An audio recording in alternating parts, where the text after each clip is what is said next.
Maytag and the family Pooch have a lot in common. Both are loyal, both aim to please, and both are tenacious dish cleaners. But only one can sanitize.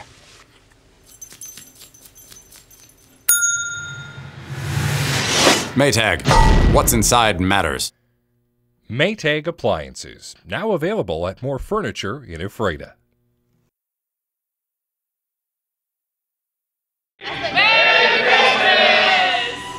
Lakeside Disposal in Moses Lake transformed into Santa's workshop Friday night for the company's annual bike build. Employees and their families gathered at the maintenance shop on West Broadway Avenue, and in less than an hour, 20 bikes, up from 10 built last year, were put together piece by piece. Through donations from Lakeside, a subsidiary company of Waste Connections, and their vendors, employees are able to purchase the bikes and continue what's become a Christmas tradition. Lakeside works with the Boys and Girls Clubs of the Columbia Basin and the Moses Lake Police Department to distribute the bikes to children in need for Christmas.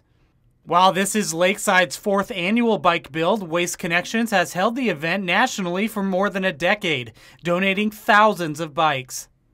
This is Joe Utter for iFiber One News.